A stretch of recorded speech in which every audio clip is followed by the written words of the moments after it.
the meeting to order. We do have a quorum of 3 of us here so far, and I believe that 2 other members will be joining us shortly. All right, we have an 18-point agenda. Entertain a motion to approve the agenda. So move. Bob, would you like to second? All right, motion and a second. Any discussion? All those in favor signify by saying aye. Aye. Aye. Opposed? All right, have an agenda. Item number 3, read and approve agenda for April 8th, 2022 LAJC meeting. I'm not going to read it. I'm going to let you approve it as written. Make a motion. Can you hear me? Yep. Motion by Frank. Okay, yes. Second by Cosgrove. Any discussion on the minutes? All those in favor signify by saying aye. Opposed? All right, minutes are approved. All right, item number 5, Driftless Music Garden event update. You just have to pull the button towards you. Just make sure you pull it kind of close so the people online can hear you. Testing? Yeah, there you go. All right. Well, we're excited to be back for our 7th season, and I know we don't technically need to stop in and check with you guys, but we definitely want to have good transparency. See if there's any concerns or questions that you may have to last year or things that we need to keep in mind for this coming season. I have a comment, just that I was excited to see that your projection for this year is 1,200 We're hoping. people. Yeah. I mean, that. Does the Sheriff's Department have any concerns? If you are at 1,200, are you prepared as far as the level of security staff you have and people to handle any events that come up? Yes. So prior to COVID, we actually were getting up to 1,100 to 1,100, and then COVID hit and then dramatically decreased. And so now we're slowly increasing it back out. Yeah. Do you have any concerns or questions? No really concerns with me, just to make sure, your events get closer to coordinate. Responding EMS and first responders and stuff like that, so they're aware of what it is that you want them to take and how you'll get them the chance in Perfect. case they need them. Who's still leading that department? Is it, oh gosh, starts with a D, right? The guy that oversees Darren EMS? Gudgeon? Darren. Sorry. Gudgeon. I do have his contact information, so I'll make sure to follow up with him. Yeah, check in with him before the event and events, and is aware of what your plan is for getting and stuff in and out. Perfect. Right. Thank you.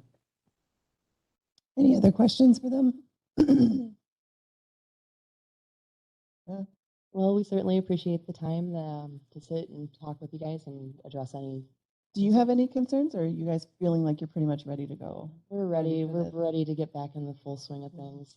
I know the last 2 years it's been small events, but we've been able to maintain, and we're really excited for people that we're bringing into Richland County and just showing what we have to offer here. And the township is supportive? Yep. Bloom's been working with us. We do an annual meeting with them every year too. This year is going to be in June because now we're into a rhythm of things where come June, all of the permits renew. So it's a good time to touch base at that point. All right. Well, thank you for coming in. We appreciate your time. Thank you. All right, that brings us to item number 6, coroner updates.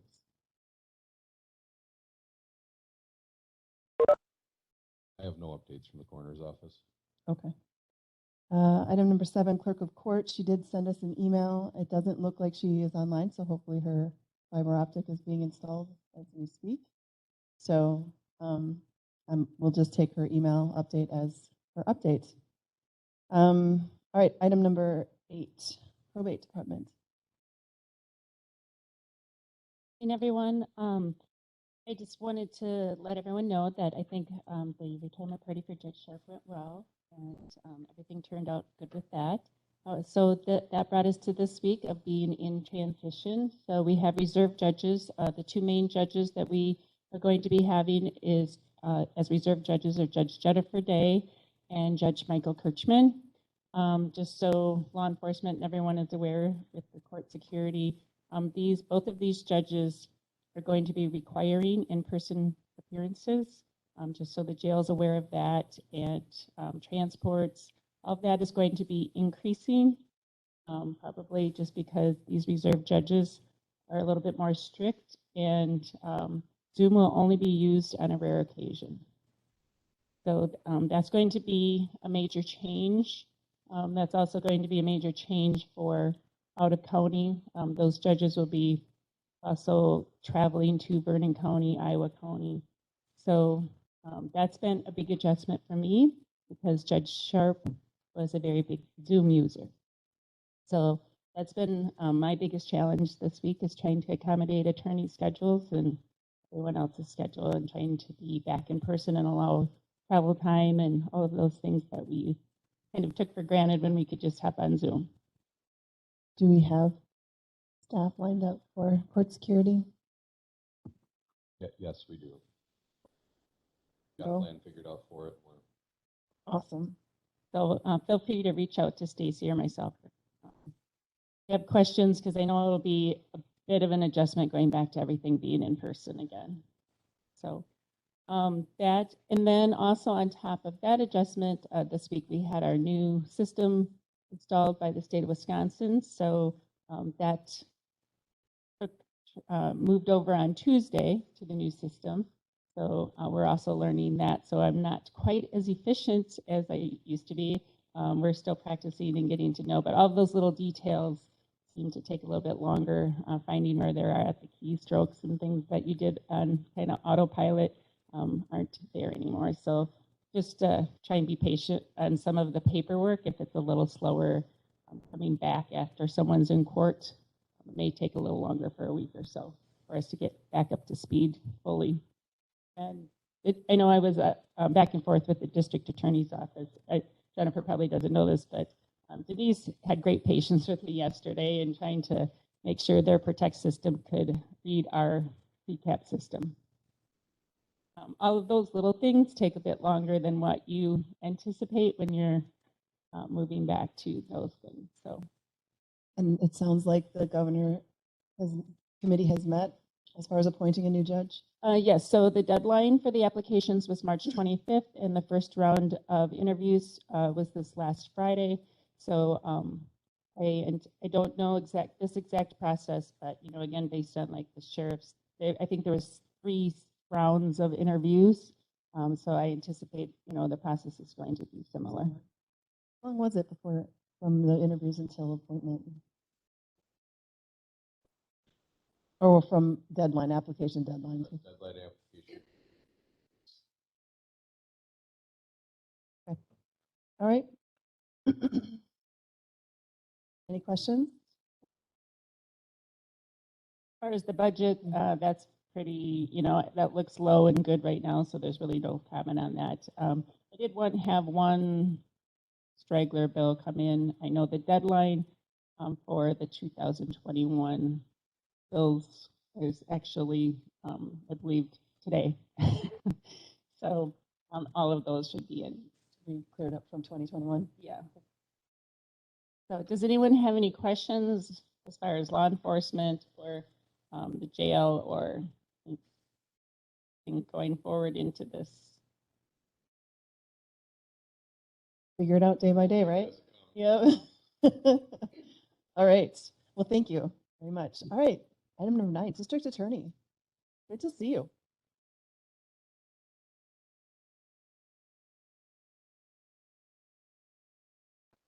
Microphone. Yep, towards you. Yep. So when we start looking at scheduling, I know that Clint was working on when we need to schedule things for all the different committees. My preference is for not for Wednesdays and not for Fridays, because that's when our court is stacked up. I know previously the recommendation was Wednesday. We're bell to bell on Wednesday, and quite often we're bell to at least half bell on Fridays. So it makes it very difficult for me to appear, because my cases, Amy and I are not interchangeable. Sometimes judges think that we are, but on certain kind of cases, we're just not. And right now we have a number of very heavy-duty cases, including one that involves jurisdictions across the entire country. So I'm glad to be back, but I'm going to have to go, and Fridays and Wednesdays are a real problem. In any event, with respect to the transition, my lane is somewhat different than it is. It is different than the clerk's office and Jen's office in that their offices, and correct me if I'm wrong, generally have to work with scheduling, right? How do we schedule things with the judges? How do we get the judges? How do we get court reporters? How do we do those kind of things? My job is, of course, I have to follow the schedule, but it's substantive. So I've got all these judges coming in. No one is going to do anything on these cases except for kick them down the road because we have all these random judges coming in. And we have no idea what they're going to do except for one of the judges. We know that they'll send a pot case if it's a second pot case. THC is quite frankly not as sexy as it used to be. You know, you have a little bit of weed and that judge will send you to prison. No one's going to plead out to a TH second when your judge is going to send you to prison. That's just crazy talk. When you'd otherwise get a fine, you know, what I like to call a post-use tax, right, on that kind of thing. So we're going to have what I think is ultimately scheduling problems, but we're not going to do anything because defense bar will not do it. It's almost, it's a joke, but I think it's somewhat true. Malpractice to plead in certain cases on certain judges. They just won't do it. And you have an opportunity if a judge dies or retires midterm. If you have a new judge, you have an opportunity to substitution so you can get another judge. That's usually only something you can do at initial appearances, but the law says if we get a new judge, then you can substitute. So if we substitute, then we go through that whole process and we get another judge, and the next judge is God knows what judge it is. So we have Judge Day. Everyone thinks she's a very good judge, and we're happy to have her. And then we have Judge Kirchman, who will also be here. So the absence of a compliment is how you want to take it. So that's gonna cause a problem. The other issue that we're going to have is, God love Judge Sharp. I worked with him for 22 years. He hired me. I love him. He drove me crazy time on the bench. And one of the things he's been doing, he didn't do for a long time, then he started doing it, was he'd always say, as soon as April 1st comes around, in person. That's great. Get everyone in person. And then he started saying, well, unless that judge permits Zoom. So you can come in person or maybe Zoom. We've been Zooming for 2 years. So when someone doesn't show up in court and they can't figure out how to use Zoom because defendants constantly just don't show up for court, I don't even get warrants because are they supposed to be in here in person? Are they supposed to be on Zoom? Because Andrew started going back and forth on that and saying, well, whatever the new judge wants. We don't know what the new judge is because they're reserve judges for right now. So this is just going to be a nightmare from a substantive point of view. I can tell you as far as, and this is common knowledge, that, again, correct me if I'm wrong, the governor is expecting to have a new judge on the payroll May 9th. It would have been 2 weeks earlier, except for Pat Drummond is going to be out of the office on vacation or something. And when you get a new judge, it's kind of crazy, but the new judge then has to go around and follow all these other judges around, which is a little crazy because after 22 years of sitting in front of multiple judges, you know who the good judges are and their good attributes, and the judges where you think we're never going to do that. Of course, you get on the bench and you do some of those things. But so May 9th, and it's going to take a little while. They've got to do the stuff that they've got to do.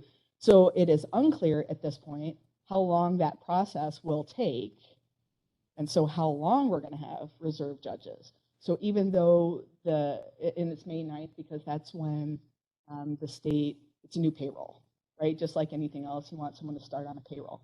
So that's sort of what that looks like as far as having a new judge on the payroll. I don't know what that looks like substantively for having continued reserve judges. The other thing, and so applications were due on March 25th. I was quite pleased by that because that suggested or signaled that the governor was going to try to move this process along, understands we are a one-judge county. We cannot do reserve judge stuff forever. So, and they had it at that point because the selection committee always meets the first Friday of the month. And so that would have made it April 1st, which was the day that Judge Sharp retired. So that was a good thing. The selection committee makes up, I think it's interesting, maybe no one cares, the judicial selection committee for the governor makes its, I don't know, maybe 15 super special lawyers from across the state, most of which are civil attorneys. In my view is kind of dumb because most of the stuff that comes through the circuit court is criminal and family, right? We only have, we haven't had a med mal case here or a property dispute, a big one, I don't know, hardly in the last 10 years. So it's a little kind of crazy in my view, but that's outside my lane. I just get to editorialize on it. Before the selection committee just gets what they get. The selection committee doesn't get all the applications. What happens is applications go to the governor's office. And then there's what I'd like to call a black box. And the black box, God knows who is in charge of the black box. I don't know, find out who the people are or what the decisional criteria is here. What the decisional criteria is to pass the applications on to the selection committee. I know that part of the mission of the black box is to not waste time at the selection committee, right? You don't want to send out 10 applications to the selection committee and have them just ferret through that, right? This is the group that's supposed to do that. And that's their mission, and that's all they care about. What are we going to send to the selection committee in order for them to review that interview or review that application? After the application, there is an interview. Now, the interview process, it just kind of depends.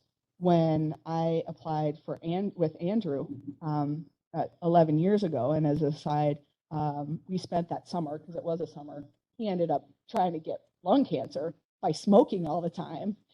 And I ate ho-hos all the time. So one of us was really going to die before we got to the selection committee. But so what happened there is, so we get through the black box and we both got interviews, and we actually both got interviews that took us all the way to the governor.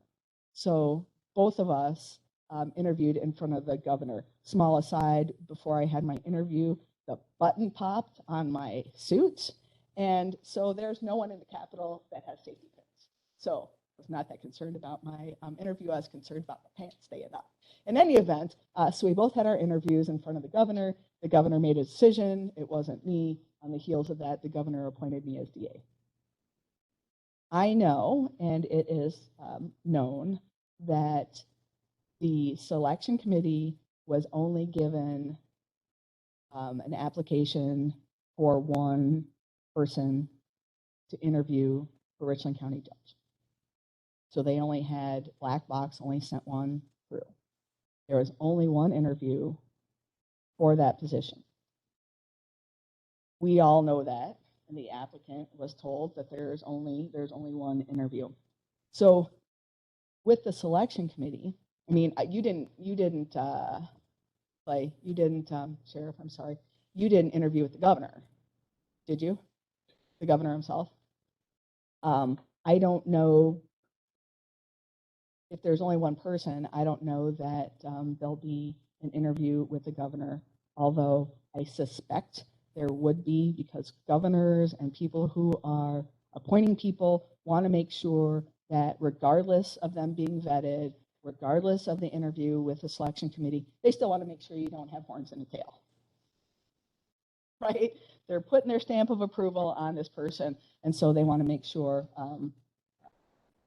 that they're comfortable with that. So there was only one person that got through the black box, only one person who got an interview, and with only that, I suspect there's only going to be want to interview with the governor. And I know that administratively, and that comes from Pat Drummond, that they want to have the new judge installed on May 9th. I think it's not my prerogative to say who got the interview and who did not. Although you ask around, I'm sure someone would tell you. But either way, Amy or Lisa would have created or will create another big substantive problem like we had with Andrew, meaning we got to kick all of these cases out. Any case that Amy had that was open, or my cases that were open, all have to go to a new judge, every single one of them. And then they have the right to substitution, and they have all the things that we've already talked about. That is a huge nightmare for me because I don't know how to work on cases in front of other judges. When you have a case and you know the judge, you know what to do. Judge Taggart in Sauk County, from a prosecutor standpoint, if you have a burglary, you always want to get in front of Judge Taggart because his house was burgled twice. You always want to get in front of him. There's another judge you never wanted to get in front of on a child sex assault because they'd send him to jail for 15 days and leave it at that. So it's difficult to do your job. It's difficult for me to do my job when we don't know who we're getting. We don't know who the judge is. We don't know any of those kind of things. And the same thing would be the case with Lisa, who's a public defender, although in a smaller scale, because she only has to dump her cases to another judge, which she is actively working on. She does not have to kick her cases with a defendant that she previously represented unless her prior representation materially affects the case in front of her.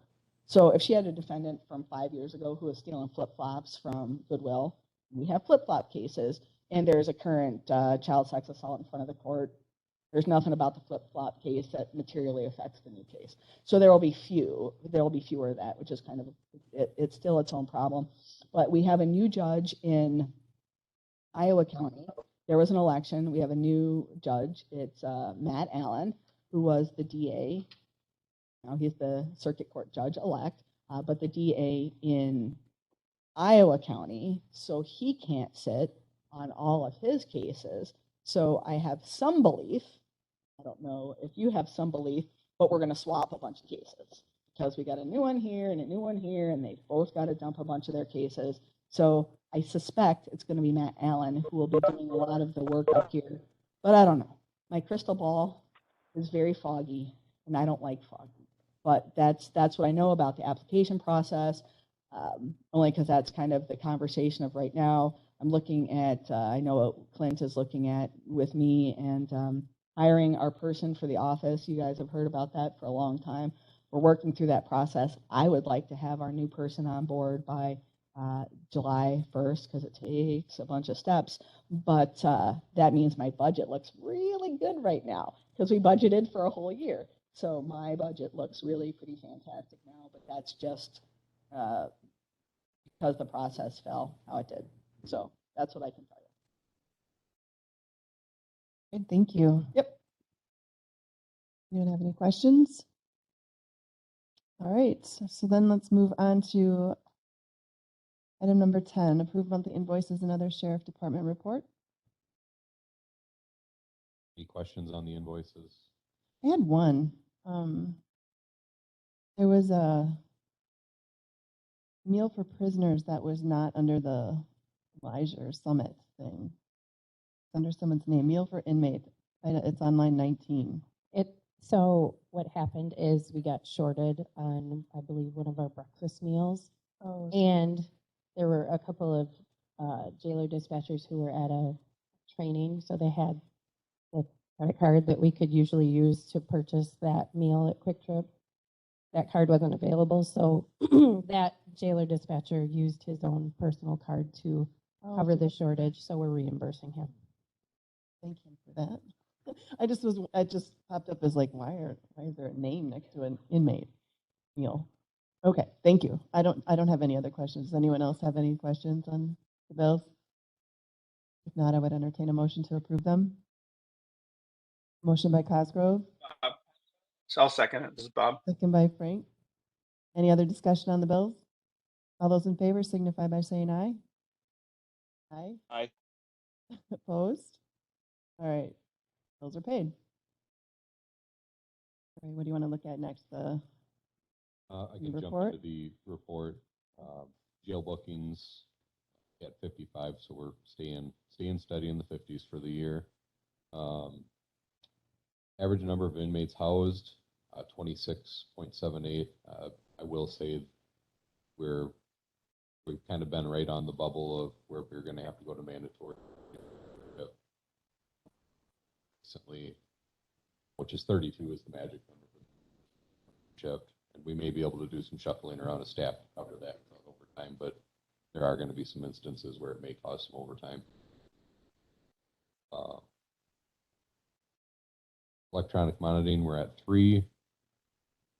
Monthly complaints, 261. Traffic citations, 61. Process paper served, 18, and 14 transports for the month. I have a question on the complaints. What exactly is that? So that is calls handled by the deputies. That's a CAD generated for a call for service. So is that included in the 273 calls for service down below? Or 473, sorry, So that's a total. with Richland Center and EMS. EMS. And then you guys are the 261. Got it. That's the only question I have. All right. Yeah, total was 473 calls for service out of the dispatch center, 81 calls for EMS, and 99 calls. And the electronic monitoring, we're using the same criteria that we've been using for a while, right? Yes, yep. All right, any questions on the sheriff's report? All right. So that brings us to Central Square 911 software renewal invoice approval.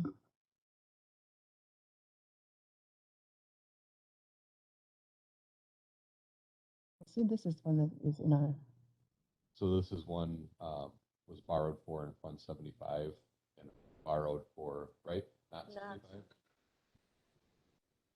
When we borrowed for 911, the 250,000, Okay. money that's left in that we borrowed for 5 years of And support. the maintenance is covered. So the maintenance was covered. oh, so this is coming out of a borrowed fund. Well, it's not. It's in the 911 outlay. It's left over from there. So regardless, it's covered by money that we were planning on spending. I think that being the important piece there. All right. And how much is that?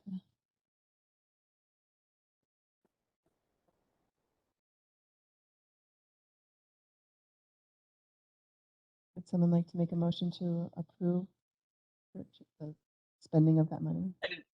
This is Bob. I didn't hear how much that was.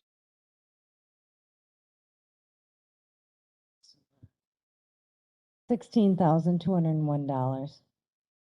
And is that annual or what's the? That's annual for the 911 support. Awesome. Thank you. I will make that motion. Do I have a second? Second by Cosgrove. So one quick question. This is an annual fee? Yeah, it's a maintenance. So next year, do we have to absorb this into our operational budget? 1 more years in the funds that we secured for it? Okay. Then after that, this will be an expense that has to be absorbed yearly into the sheriff's budget. Yes. Okay. All right, all those in favor signify by saying aye. Aye. Aye. Opposed? All right. Motion passes. All right. I have to get back to my agenda. All right, item number 12, discussion and possible approval for grant opportunities. I saw there was 3 of them in there. Is that right?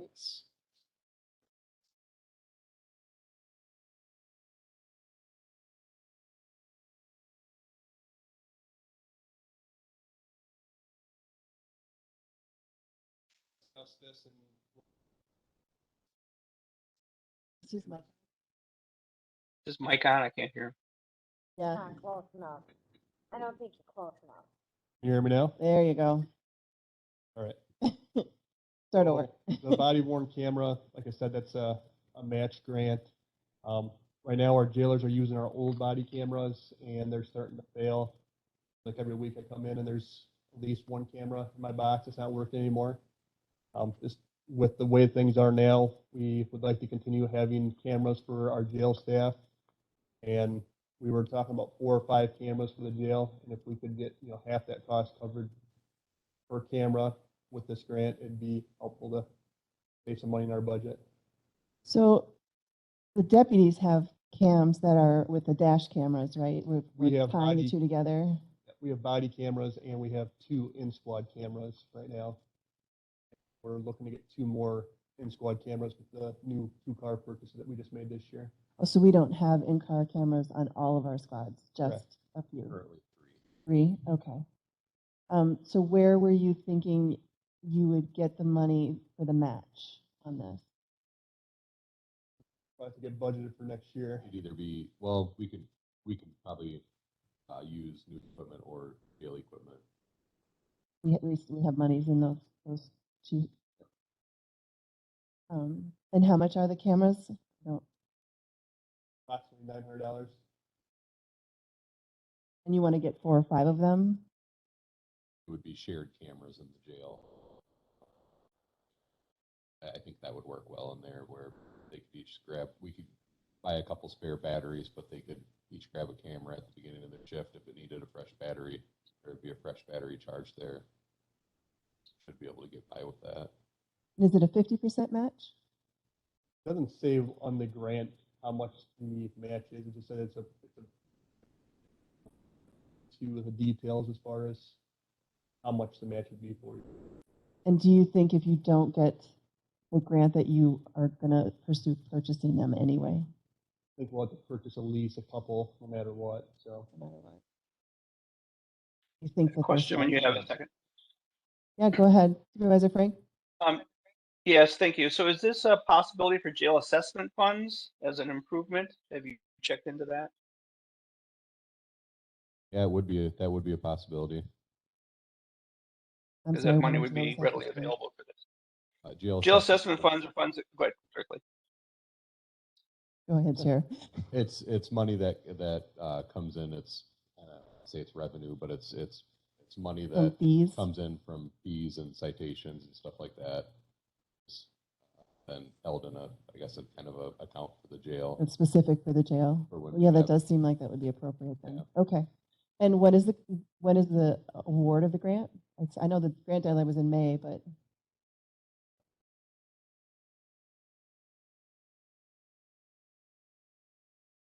award ceiling be $2,000 or sorry, it's $2 million is the what's the date?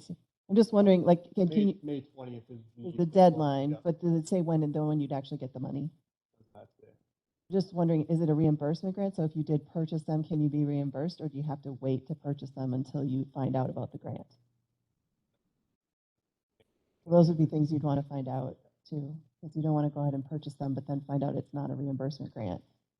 And you could buy more cameras, but so, and are you guys set up to go ahead and write the grants, as far as the staff to do it?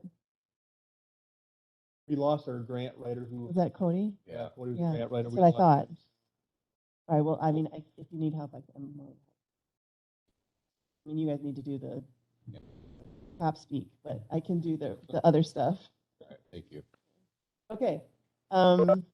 So it is a matching grant, but it sounds like we have funding that we could allocate towards this for the matching part. So are we comfortable? And is that true? Let's go ahead and talk about the heroin and then the meth grants too while we're at it. Okay. We'll approve them all as one, probably. So the heroin grant, that would be a award selling up to $4 million. It's not a match grant, so it'd be 100% funded if we get the grant. There is no lower limit, so it could be anywhere from $0 to $4 million. And I guess we can talk about the meth at the same time as the heroin. It's a little bit less. I think it's $2 million is the ceiling for that grant. But right now, we're the only agency with the surrounding counties that doesn't have a actual drug investigator full-time position. Also And with these positions, this would be creating positions. so our thought was if we could get one of these grants that could fund a position for up to 10 years at least, if we only got one of them, or if we could get the 4 million, that should be enough to cover for approximately 20 years for a full-time drug investigator for Richland County. And that's what the grants are for, is for staff to have to create a, The grants are for, could be for hiring staffing levels, equipment. So we kind of thought we'd probably get a vehicle and equipment needed for that position and plus the one investigator. so you're going to propose whatever amount it takes to fund that. So what you're going to write in your proposal would be to fund a position for 10 years, say, Yes, fully fund, fully funded. Fully funded. fully fund the position for 10 years. Administrator Langrick, are you online? Go ahead, Madam Chair. I was just wanting to get your comfort level with what they're proposing. I mean, I don't see any, if we can get approval to fully fund a position, I don't know why we wouldn't do it, especially if it's 10 years, with the understanding that that position may go away when the funding ends. What is your comfort level with approving the application of those two grants? Two parts to it. The first is financially. I think if the funding does come through, of course, we'd probably designate then its own fund for that to make sure that those monies are kept separate in a non-lapsing type of a nature. The second element of it is by county board rules, because this grant is going to require the addition of another personnel, it would have to go to the county board for resolution. But I'm in favor of it. All right. I mean, I'm definitely in favor as long as it's very clear that once the funding ends, maybe the position would continue, but it might not either. I mean, I would want that to be very clear to any person who might take that position. And are you proposing a separate position for each, or that between the heroin grant and the meth grant that would fund one position? Are we talking about two or one? I think the plan was to put in for both because I'm guessing they're not going to award both of us or both grants to us. But if they did, I mean, I guess we could fund one for 10 years and we could fund a second one for on the other grant too. We got to award both. But I guess Sheriff Warren, my thought was to put in for both of them. Hopefully we get one grant that could do one position. Who are they through? The CAPS grant. Okay. Is that DOJ or? It's the U.S. Department. Federal. Chair Luck, I have a question, please. Yes, go ahead, Supervisor Frank. Thank you. So in Clay, do you currently have one position open on your, I think it's 89.5, the hiring list for the county? Yeah, 7. Thank you. Do you currently have one position open left on that? By ordinance, we do.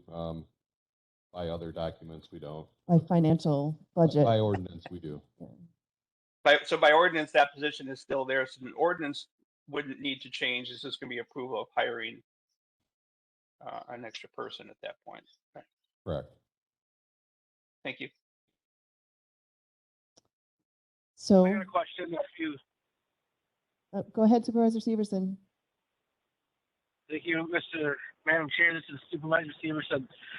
When you talk about this being totally funded and paid for, does that include the workman's comp that goes along with it, benefits, and personal time off, vacation time?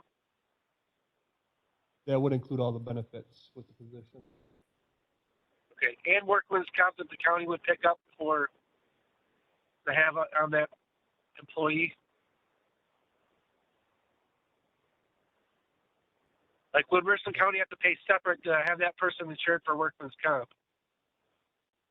I imagine we can probably work that into the cost of the grant. Yeah, I mean, obviously, when you go to write this, I would talk with our payroll people and make sure that when you're coming up with that number, it includes all of the costs for that position. That's a good point. Thank you, Supervisor Severson. That's a good point. Did you have anything else?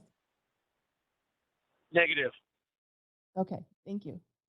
All right, so would someone like to make a motion to allow them to apply for these grants? Allow them to Gary apply. Severson moves. All right, so we are, just to be clear, we are making the motion that we are allowing them to not only apply for, but accept these grants if they do get them. Is that still your motion? Yes, ma'am. Okay, and it will need to go to county board, yeah. All right, do I have a second? Second by Cosgrove. Any further discussion on the grants? All right, all those in favor signify by saying aye. Aye. All right. Opposed? All right, go ahead and apply. And thank you for finding those. I think anytime we can utilize granting opportunities, that's good. So now we are to item number 13, discussion and approval of new interview room project costs. Someone want to give us a, Yep. tell us why? So, months ago, we went to go use our interview room, and the computer and the camera system wasn't working for out of county agency coming in to use it. And at that point, we decided that, you know, where our interview room is currently at up here, kind of a maze to get to when we interview people. So with the patch squad room downstairs, we decided to make more sense to have it. So if we can't have people come in for interviews, they wouldn't feel like they didn't have the freedom to leave. There's exit signs on both sides when they come out. And all it would take would be to build a wall and add camera system that we would need to put up here anyway. So we decided to make contact with Barb's office and get some pricing for what it costs for the new camera system, and spoke with Randy to get some pricing for what it would cost to build the separation wall in the room to make the interview room downstairs. Is there any ventilation issues if you separate that room out? Nope, there's actually two different vents in that same room, and where the wall would be, there'd be a vent on both sides. So It's good because that sometimes can create issues if you put a wall someplace where it wasn't originally intended. So I couldn't open the file that they had on some of it, and so they sent it to me separately. But so do you want to just go over the costs? sure. So the cost that we got was sent to us from Jason. He initially put in for 4 cameras. I don't know if we need 4, but that'd be, for 4 cameras, would be $373. For this station, would be $424. Is that 300 per camera or all 4 No, of it's them? for all Okay. 4 would be $373. And then there's, I guess I'm not sure what some of the stuff even is on here, but there's a cabinet that they have on there to mount all your equipment to, and then module inserts, front mounts. Is this equipment in the room or next door? It would be, Cabinets that they mount up on the wall. so when we build the wall, that would be the small space that's left in the room, would be the space for all this equipment to be stored separate from the actual interview room. The cameras would be in the room, but all the other equipment would be Correct. outside. That makes Correct. sense. Okay. So I think after everything, it was just over $2,000 for all the equipment for camera system, and then the wall itself would Like be $800? $873. And do you have a line item that you would be taking this money from, or what were you thinking? Figured that some of the stuff come out of the our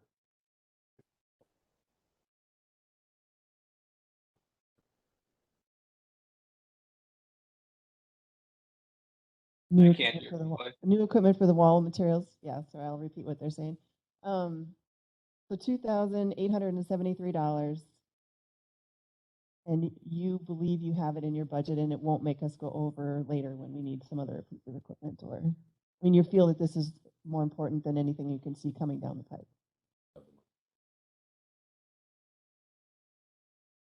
Anyone have any questions?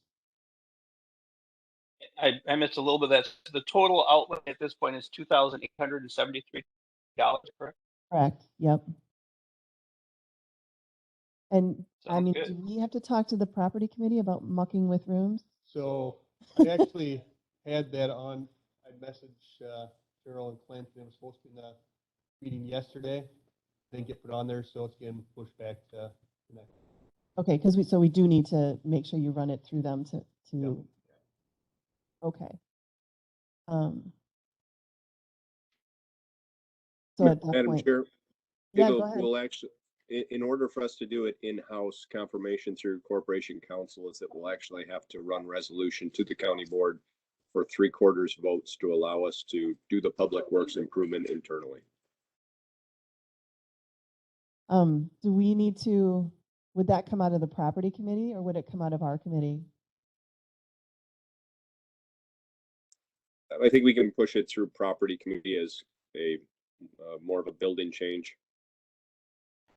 So you mean Public Works at this point, right? Because it will be, as of next month, it will be the Public Works Committee? Correct. Yeah. Okay. So committee members, would someone like to make a motion? I mean, I'm assuming you'd like us to approve this to send to property, saying that we approve this as far as the budget part of it, Yeah. the cost? All right, I have a motion by Cosgrove. Do I have a second? I will second. Here's some seconds. All right. All right, any further discussion on this? So actually I have a question. So does that mean we have a room up on this floor then that you could utilize for some other purpose, or? The interview room up here is by 8 maybe, small room. Storage or Yeah, something, probably. some decent storage, maybe get some of the damp documents that someplace drier. We might actually have maybe the stuff for the canine position, like the bite suit and stuff right now is down in the room where we're gonna make into an interview room, so maybe some of that stuff Stuff up up here there, and stored up okay. here. All right. Any other discussion? All those in favor, please signify by saying aye. Aye. Aye. Aye. Opposed? All right, go ahead and bring that to property then. All right. So that brings us to radio tower project update. Welcome, Mr. Day. Sorry, you had to sit through all of that. So I guess first I'd like to talk about the FAQ document. I got a couple comments back from email, so I'd like to read them publicly so that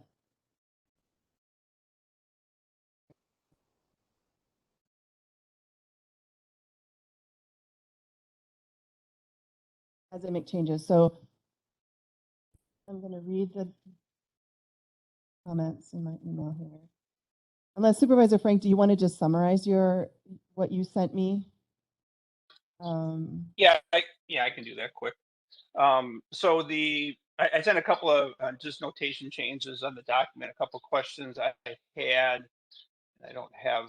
I think one of them was under one of the bullet points currently is law enforcement emergency response personnel must manually. I'm not sure Yes, supposed to exactly what change that. channels. Yeah, that Okay. somehow that got. Barb, you also pointed that out as well. Yeah. Okay, and I think there was one other comment on there about encoding or something, and I'm not sure everybody would understand what the Okay, encoding so part was.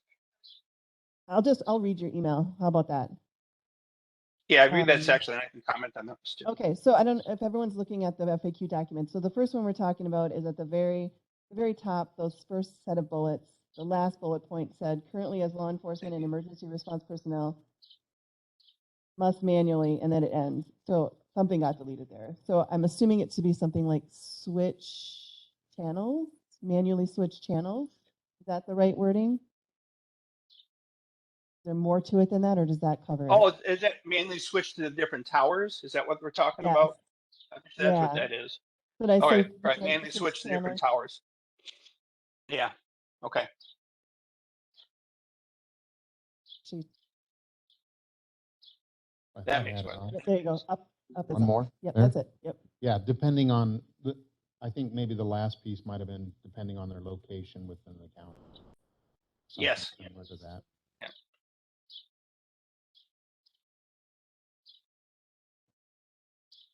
All right, got that one. Okay, and then the next comment, so is it Barb and Jason's comment with the number of towers and the dollar cost bring up concern? The price range of 6 to 12 million is quite a span. The number of towers is important, however, the positioning and engineering of antennas on the towers is how the communication will work. Based on antenna style orientation, power output, and a number of other conditions, less towers properly arranged can properly cover the county. The data on the radio presentation is using towers and heights we are unsure we can obtain, and rightly so, because this is an RFI/RFP process. We might be able to get access to the tower, but we may not get the height needed. We don't know for sure what tower arrangement will be available or what heights are available until the bid process is formalized. Will 10 million do it? Will 8 million do it? Will 12 million do it? We don't know. What we do know is the consultant has made a recommendation that this is what we have paid them to do. So I want to hear more of the consultant tomorrow. I'm holding around the 8 million number, which is around where our consultant also is sitting, is at the 7.5 million. So, so Bob, do you want to just, is there a question in there? Or is it just more of this comment So on? I think it's more of a comment. You know, we did hire the consultant. I trust the consultant. Would more towers, is more towers always a better answer? Not always. I guess my concern in this is the towers that are identified, again, this is an estimating process. This is a budgetary process. We don't know if we can get the heights. And looking at the heights, some of them are at 300 feet. We don't know we can get, there's equipment already there that we can get to that height. This whole thing's going to shake out as we move forward. And that's why I'm trusting the consultant's numbers. And I'm guessing there's maybe more to say. He's there today, so I'm kind of curious to hear what new has come out from this. Yeah, and I think real quick, you're right. There's a multiple step process there. You know, these are lease sites, so you first have to have the willingness of the tower owner to let you on the tower. Then, of course, there's stuff on the towers right now, so we need to make sure that there's ample space there for our systems. You know, we have two different things to decide there. How high do what we call the LMR antennas or the radio antennas that broadcast the signal from that site? But we also have very specific height needs for linking these towers together via microwave. And so, you know, we can probably move LMR antennas up and down a little bit, but microwave dishes can't go too low. Otherwise, they don't see the next tower that they need to see. So, but then after all that, the third piece of it is structurally, will that tower hold the new equipment? And so sometimes there's modifications that can be done to towers, but again, that's a kind of a final piece after you've done the first two and have the ability to get and use that site. So yeah, I guess where I would kind of say things from our last meeting to kind of refresh everyone's memory. We had some questions still. We had some technical questions, some things that maybe weren't completely identified to us from the vendors. So we did reach out to them with questions, and we have received our responses to those questions. Along with that, we also had some clarification for coverage areas to the towns of Viola and Casanova. So we asked for some more specific details, some maps to kind of get a better understanding of those, because you really couldn't identify the level of coverage in those communities. So we received those as well.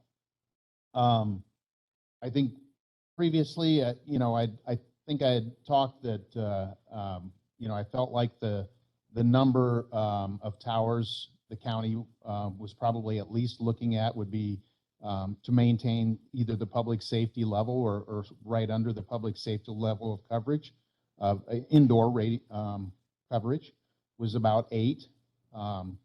with some of the new information on the challenges we have in Casanova and Viola, that number might be closer to 9 now, in my mind.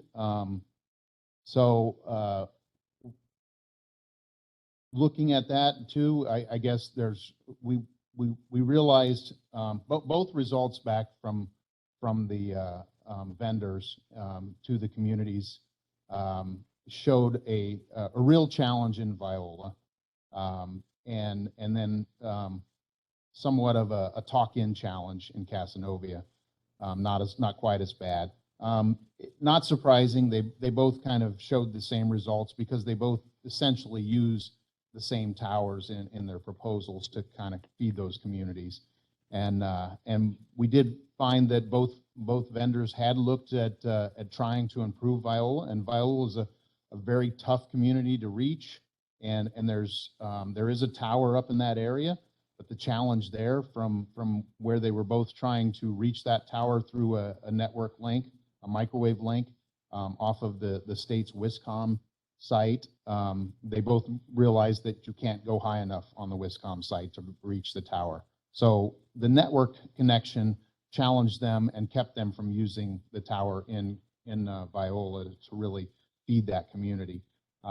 There are some other towers to the south. There's a tower to the north.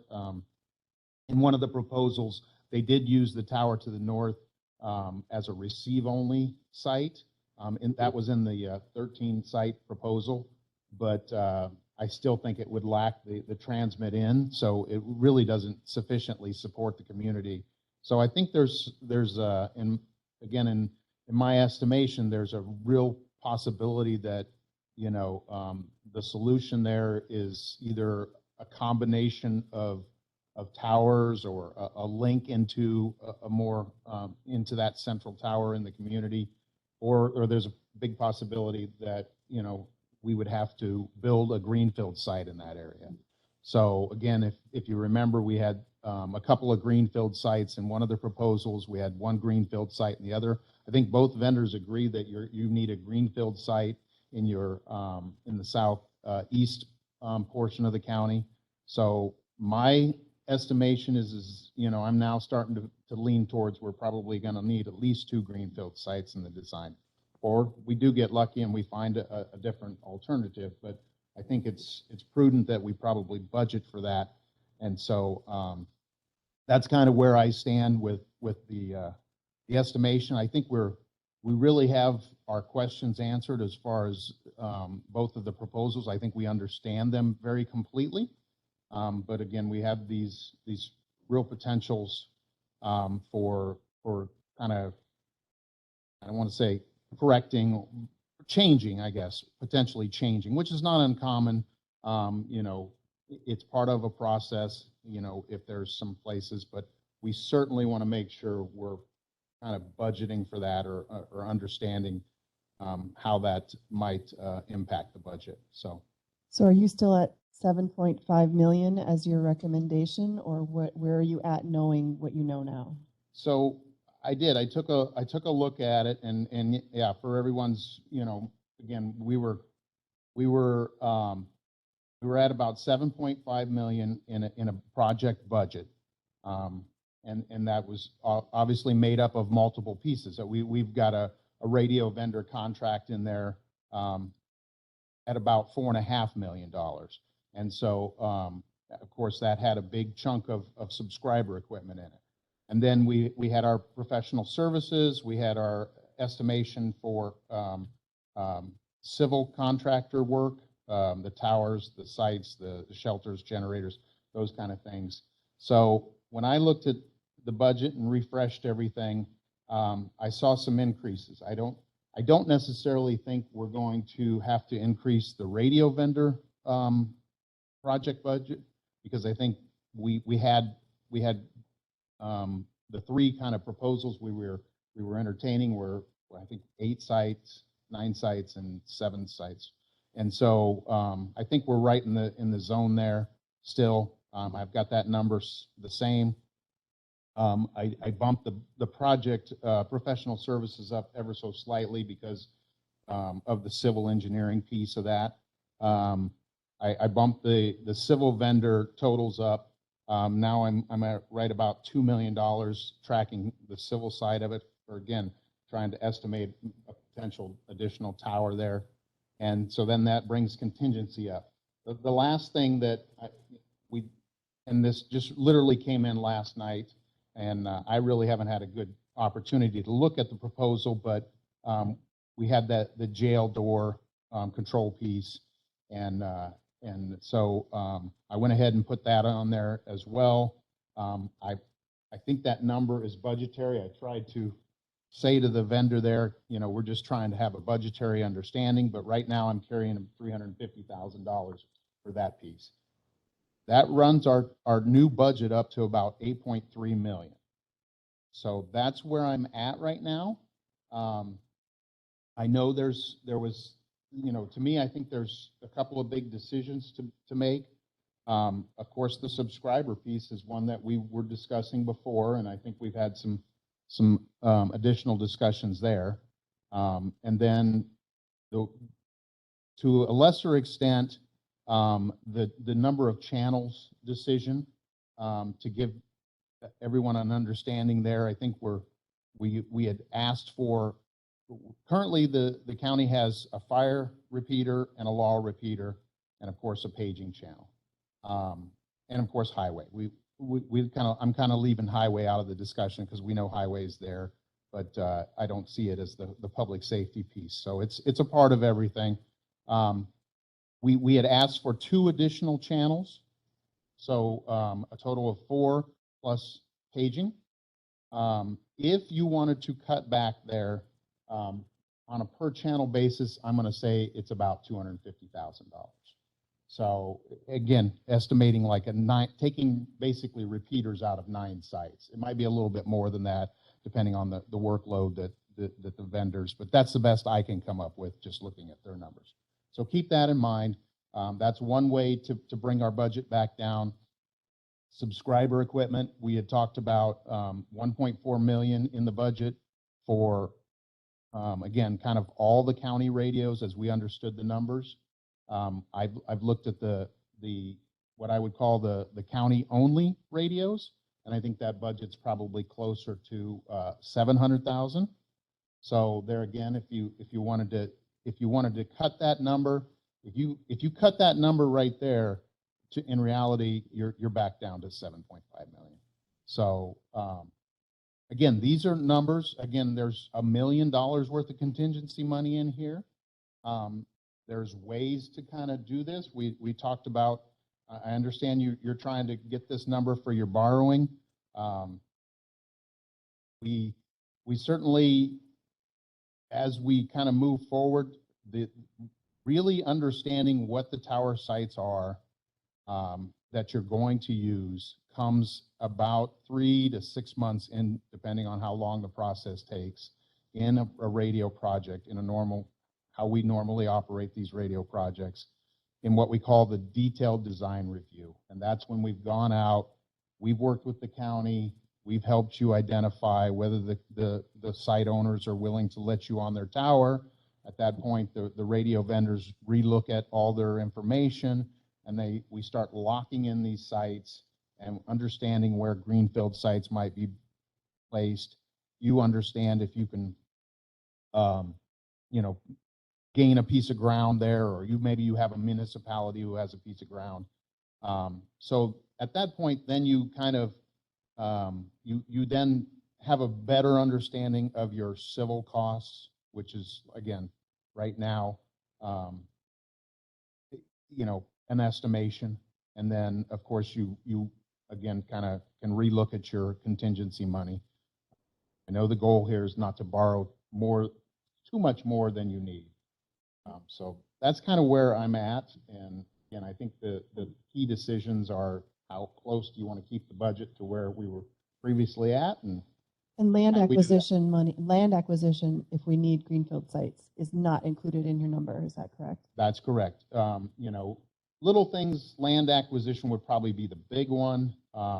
You've always got utility fees and permits and some of that, but again, we're talking thousands of dollars there. Usually that easily comes out of any contingency money. And just to remind everyone, the reason we've added this 350,000 for the jail locks is because our current system of locks runs through our dispatch console, and that is not going to be possible as we move to the new dispatch center. Those are generally separated. So somehow we have no choice, but we'll have to come up with a different way to operate our locks. And they're telling us it's $350,000 to do that. That also includes the video that we've been cited by the state and have to replace also. So it fixes the jail Didn't we camera. borrow $50,000? Yeah, So we can knock it back. So we Yeah. already have 50,000 of the 350,000. So we'd be adding 300,000 to your proposal, not 350. And is it something that this is just an estimate as well, right? We would go out for bids to actually get a jail lock system. Okay. It would have to be part of the, Okay, and so just one other thing that, to make sure, so the financing of this gets a little bit complicated. How, you're estimating that this is at least a 24-month, a 2-year process, from start to finish the project?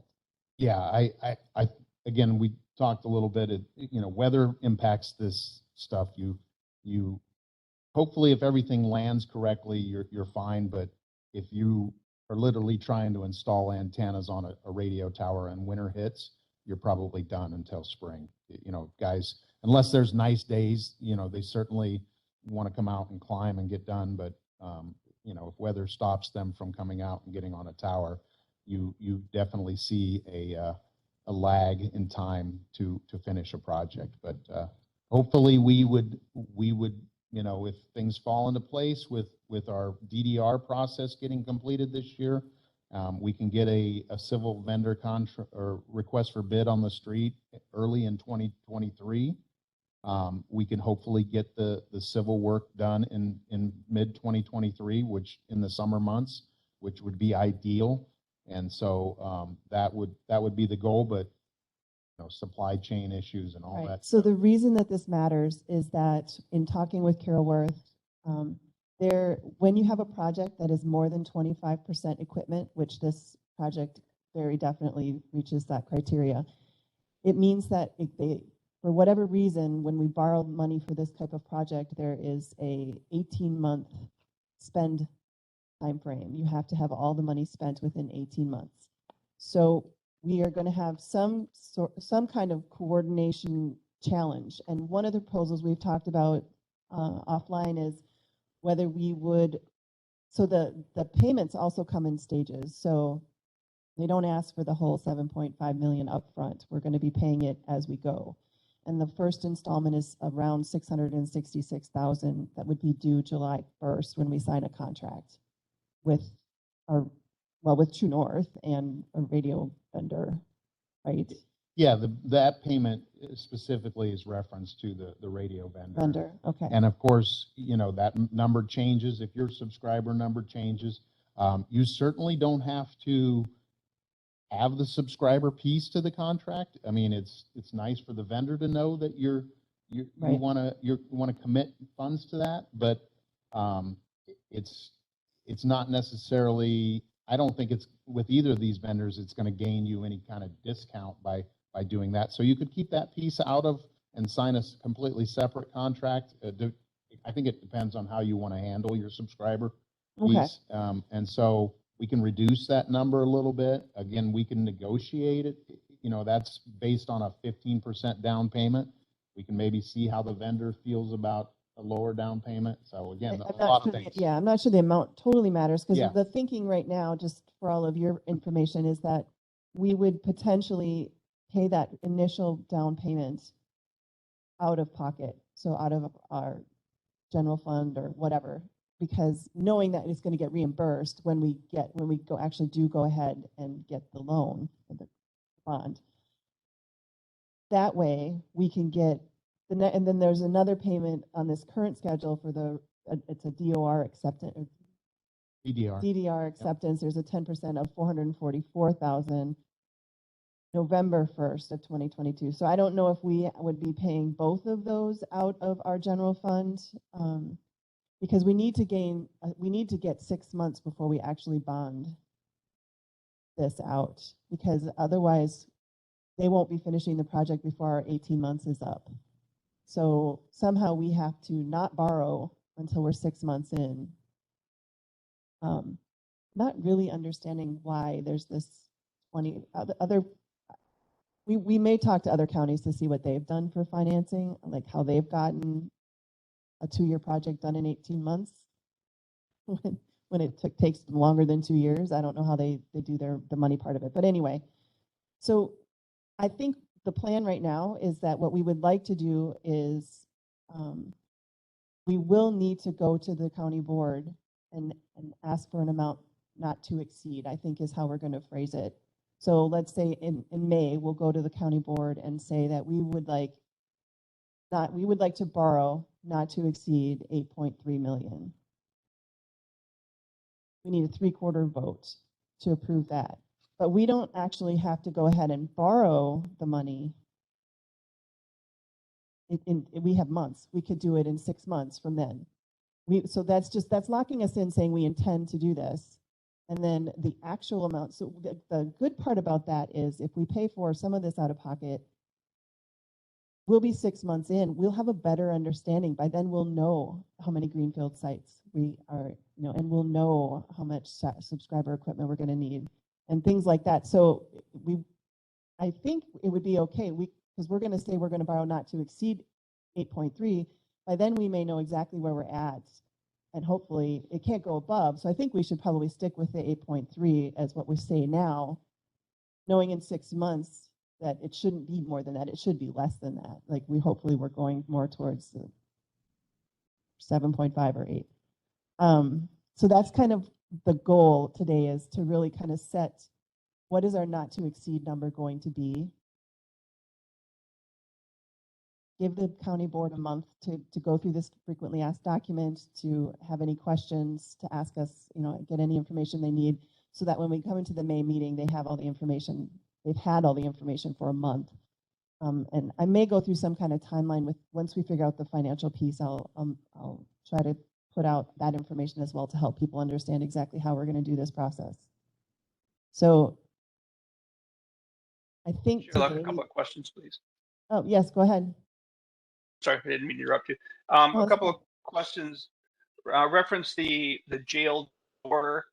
Again, jail assessment funds would be available for that. I don't know how much is in that account right now, but I know that's a revolving account. You could take a look at that, Sheriff, and just be curious where you're at with that. But for the door part, anything in the jail that might help out. So we know that number. What is that number? There's 65,000 in that account right now. I'm not sure we'd want to bring that to zero. No, right? But potentially, and we're going to use, what did we just say we were going to use for the cameras? 50. Right. Just something to remember, because that it is an Yep. account that keeps growing and revolving. Might Right, help us right. out. Yep. A question for the consultant: in looking at other counties that you've done these projects and you've given them a budgetary number, how have they come in? You were looking at 8.3 million here. In other counties, when you've done this and they get towards the project end, I'm not. How close were you? Has it been over? Has it been under? What's kind of been the census of that? Well, I would tell you that my numbers are usually under, or my estimations are usually safe. As a matter of fact, just as a real life kind of understanding, and again, there's a lot of unknowns at this point. The numbers will get refined over and over. I would say I'm being cautious. I would agree that I'm being cautious with these numbers. I think, Richland County has unique terrain and the understanding of the towers in the county, and I don't want to, overstate the challenges of making, the radio system perform. But yeah, real life experience in Greene County, a project that, as a matter of fact, we we just had a budget discussion a couple of weeks back, and they were able to, spend some of their contingency monies.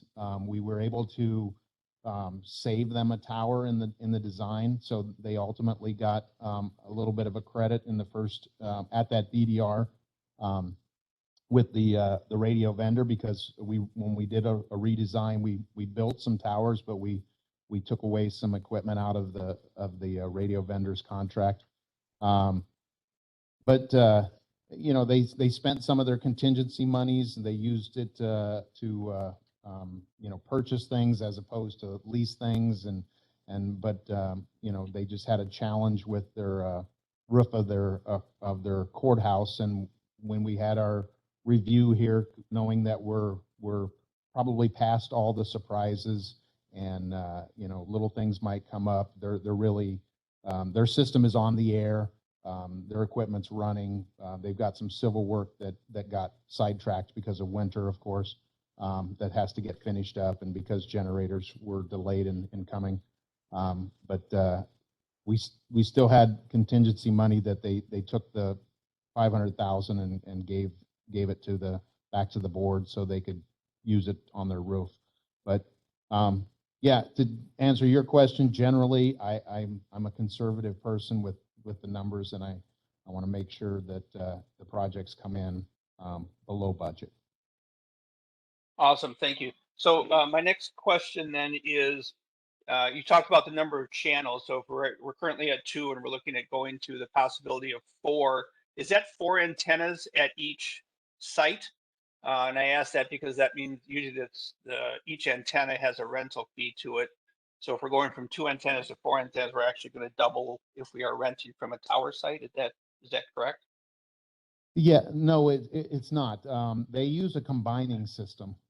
So they need to know the frequencies that are being used, and they use a combining system. And they, for the land mobile radio, they locate 1 transmit and 1 receive antenna at each of the sites, and then they combine the receives and the transmit. And I think, here again, this is something that you guys, I just wanted you to kind of understand what a channel costs.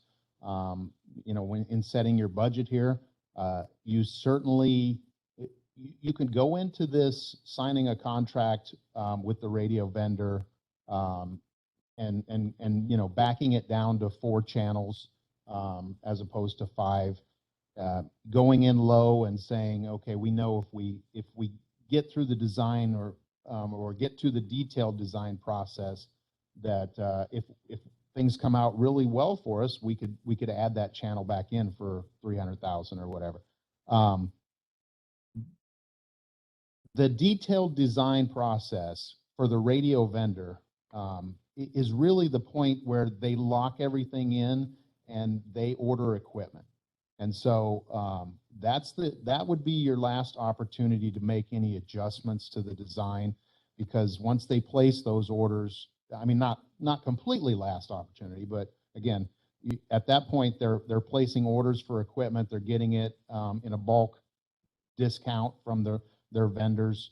So that's what they've done with these estimates, is they've locked in an understanding with their vendors that, hey, we're going to probably order 40 of these base stations, and what price would you give us if we ordered that? So you would have some time to make a decision there as well. And again, you might better know what your civil costs are. And so I think there's 2 options there. Go in with 4 channels and say, if we get enough money, we'll bump it up, or go in with 5 and realize that we might have to make a decision to go backwards, and maybe, so set your budgets maybe based on that understanding. Okay, thank you. And my other thought is with the bonding, and maybe Clint is very helpful with this. Would it be an idea to split the bonding into 2 separate bonds? One that would be able to handle the 24 months, that wouldn't be as heavy as in equipment, and the other one, obviously 18 months, would be heavier in equipment. I'm not sure how that process works. Clint, do you have any thoughts? I'd have to ask with Carol. I guess there's a potential to do 2 different bonding issues. It would require all the administrative functions though of having a bond review and or having Moody's come in for a bond call. I mean, there's a potential to stagger it into two different bonding issues. I would have to confer with her on the details of what that would look like and understanding the mechanisms of it. Okay, thank you. Are you done? Yes, I'm done. Did you Thank have you. any more questions? Yeah, okay. So one thing I just want to make sure, so Ms. Scott, have we contacted all the subscribers asking them to give us an inventory of equipment they already have that is P25 compatible? No, we'll do that after, we'll have that before May. Okay. So yeah, I would definitely, because in the last discussion we had with all of the subscribers, it sounded like there was potential, including our own department has equipment that is already P25 compatible. And I don't think any of us want to be buying all new equipment if they already have equipment that will work with the system. Unless someone disagrees with that. Assuming not. Okay. So yeah, I think we really want to make sure that we have a good solid number for how many we really actually need versus buying everyone brand new stuff. And I want to make sure to add that, again, whether we're talking about 4 channels or 5 channels, we would go into this, this equipment, the repeaters themselves are P25, and you can somewhat save a little bit of money if you order them analog only, but if you order them P25, you can also operate them analog. But we know there's a little bit of a coverage difference, but certainly you could operate 1 channel digital and 1 channel analog until your subscribers reach a point. So there's the capability there of running the system in different ways. Yep. And for the 8.3 million, is that getting us 95.95? Yes. Yep. And we think that will get us Viola Yes. and CAS. That's I think the estimate is that there's some challenges up there, but yes. It may require its own. That's being safe with the numbers. Yes. I mean, it might require a tower specifically to get communication to that community. But I just asked the blunt question, do we need to cover Viola? And I was told that yes, that it is important. It's a population dense area. Oh, yeah. I mean, I was just asking the question, and how, because we will be investing a whole tower just for Viola. And so I thought it was prudent to ask, and I was told it's very important. So we will invest in a tower for Viola. Well, like I said, maybe we can find some solutions. Again, the radio vendors, when they do these designs, they're not like, for instance, thinking about the Bunker Hill site and how it covers Casanova. It's possible that a tower at that location because it's a 150-foot tower, a tower at that location at say 200 feet would work great and do what we want it to do. But the radio vendors aren't going to, they're either going to have to propose a greenfield site at that location, or they're not going to say that you can add 50 foot to the tower. But it is possible to add 50 foot to a tower. But those are the kind of things that they're not going to do in a proposal. But we will do that as we move forward into the detailed design with one of them. We will propose these kind of what ifs and then have them re-engineer and tell us that would probably work. And then we talk about what that would look like with a civil engineer. Is that possible? So we can propose ideas that they haven't considered yet. Well, the other thing about a greenfield site is we can then lease out space on that tower to other people and potentially have a source of income to cover the maintenance costs and things like that on that particular site. So, and then Chair Luck, comment. hold on, I have one more. I have a question for Clint quick before I forget. Mr. Langrick, are you still on?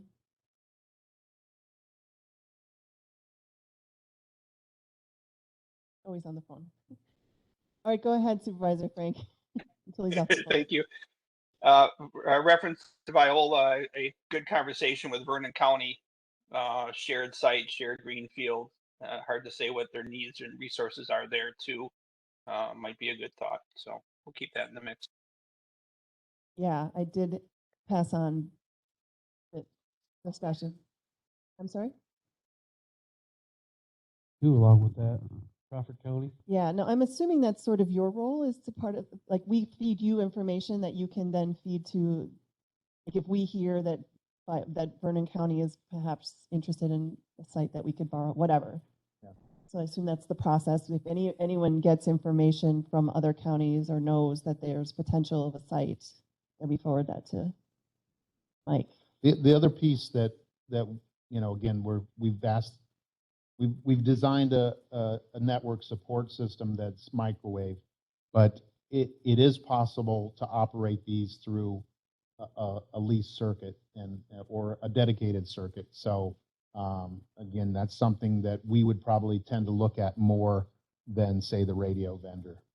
So, you know, if you had to put a site that's way out of reach of a microwave system, but yet it saves you from building, you know, 2 towers or a tower, you can make that decision to say, okay, we'll pay for the lease circuit and you know, we'll hope the reliability's there but we'll be willing to take that part of the equation into consideration.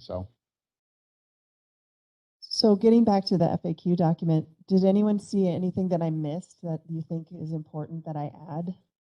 Madam Chair, Yes? just in listening to the discussion that's been going on here this morning, I'm wondering if we want to put something in there about towers. I've heard multiple people say, well, I see towers going up here and there. Why can't we just use those? Well, there are very good reasons that we've heard explained to us here today, and maybe incorporating something about that into a point on that FAQ document would be good. Okay, yeah, that is a good idea. I have heard those same kind of questions, yeah. Sheriff Porter, or were you just waving at someone? That's Madam good, thank Chair, you. Yes, we do have the presence of Carol Worth. She's able to join with us here for a bit. good. She I was have a starting to specific- explain to me the question on if we can do a phase bonding type of a thing, and rather than trying to hear my mumbling and rambling of trying to relay the information for Carol, she has been willing to join us right here to entertain that question directly, as well as possibly other financial type questions. Actually, I have a question on our current thing that I think I want to ask first, and then we'll go into the phase part.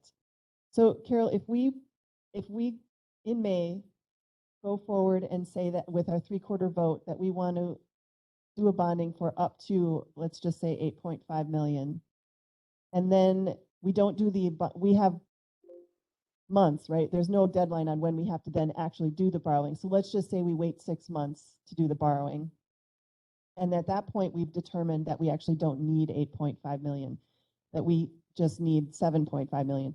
At that point, when we go to borrow, it's okay to only borrow 7.5 as long as it doesn't exceed the 8.5. Is that correct? Yes, that's correct. That's correct. Okay. The authority, the initial resolution is just authority to borrow. It does not commit the county to borrow, and that authority is good for 5 years. And during that 5-year window, you can do as many borrowings as necessary, as not exceed that number. And the borrowings, if you don't need it, the authority just expires. Okay. And because we are stuck with this 18-month. Right. So, I mean, and our consultant is telling us that this is at least a 2-year process from start to finish on this. So we have to delay our borrowing by at least 6 months in order to give the project 2 years to complete. Well, you could do that if you could cash flow the project costs during that Right. time. That would Right, be which is what we've discussed. Yep. yeah. The other would be you would do phase financing to you could, from a construction draw schedule, you can determine maybe how much you can spend within that 18 months and do the first phase borrowing for that amount. And then on the back end, you can do the final phase anytime, even if it's 6 months in or 9 months in. You don't have to wait till the end of the project. You could just do it far enough into the project so that you have that full 2-year window to use the proceeds with. Okay, so yeah, now if you want to go into the more of the phased details, that would be great. Okay, the phase financing is basically you would go through the borrowing process twice. And the borrowing process is preparing the official statement to go into the marketplace. We also use that and other information to go through a bond rating call. And that information and that rating presentation all contains the fact that we are borrowing for a project that will be done in 2 phases. So the first rating call and presentation of information is kind of the heaviest, right? That's where we have to do a lot of explanation and preparation. When we come to the second part, we have to still go through the preparation of an official statement. We still have to go back for another rating, but the process is a lot smoother and quicker in the sense that we're just going back and saying, okay, we're just now completing our financing plan. And is there anything that has significantly changed in the county with regard to its financial position, with regard to the project? So it's really more of an update process than it is the first process, which is going through and presenting the entire project information and financial history of the county. So when I know that Mr. Langrick has mentioned to me that one of the reasons we want to do the financing all in one has to do with when principal has to be paid back. So trying to minimize the impact to our taxpayers. If we, and I mean, I don't want to be the one explaining this because I don't, but my understanding is that there's some advantage to borrowing it all at once, because then we can structure it in a way that our principal gets paid off later. And I think our goal was to try to get our principal to start really getting paid off after our Pine Valley comes off, because then the impact to our taxpayers would be minimized. Am I understanding that correctly? It was in context of, Carol, we had the conversation of whether or not we would do a bonding or if we would look through another loan source like the Commission on Wisconsin. I forget that. Yeah, Commissioners of Public Lands, right? State Yep. Trust Fund. Yep. So Right. I'm sorry, that was kind of the context on using a phase financing type of mechanism through them versus a bonding. So thank you. Okay. Okay, just to explain that one, the State Trust Fund loan, that's through what's called the Board of Commissioners of Public Lands. The State Trust Fund loan amortizes their debt as level principal and interest each and every year. They will accommodate some customization of their schedules, but the most I have seen is they may allow you to go maybe 2 years before you start paying principal back. So because one of our goals is to minimize the impact on taxpayers, the current structure goes beyond 2 years in terms of starting principal back. If you went into the bond market, you would not be paying principal back, I think, for at least 4, I'm just going from memory, 4 to 5 years. So if you went through the State Trust Fund loan, which, I mean, right now they just raised their rates too. They're over 4.25%, I think.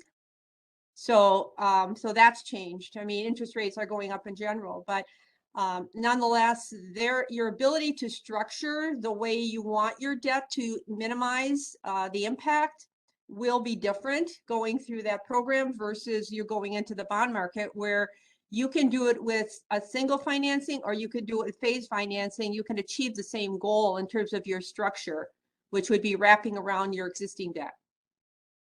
So if we do phased financing, does the interest rate for the second part, is it tied to the interest rate of the first part, or it would be whatever the market rate is at the time you do the second part? That's correct. Whatever the market is at the time you are borrowing. So of course, that's also our concern, is the longer we delay borrowing, we know interest rates are going up. On the other hand, we have this 18-month window that we're stuck with. Right. We know it's a 24-month project. So I don't think there's any way we can borrow until we're at least 6 months in, or we're going to be bumping up against this 18 months. Well, what you could do with a phase financing is, if you say just for this exercise, you had 24-month construction period, Again, we can find out how much you could spend in the 18 months, and you do that as your first financing, because that should be the majority of what your costs are.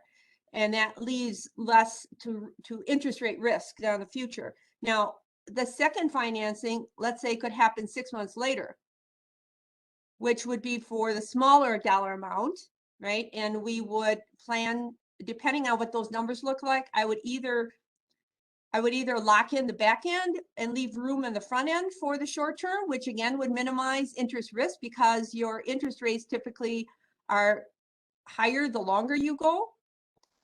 So we would structure it to kind of carve out in the first, again, depending on how the dollar amounts are, you know, if you're talking 6 million and 2 million, right? Or 6 million and $1.5 million, I might be able to carve out $1.5 million of debt service within the first 10 years and leave room for that, so that we borrow the first 6 million or 6.5 million and take that out to the full length of your borrowing with that carve out, and then bring in the second piece 6 months later in years 1 to 10 in a smaller dollar amount and in the shorter end of the yield curve. So those are kind of the ways you manage that interest rate risk, as well as picking the dollar amount that you go out with to manage that interest rate risk.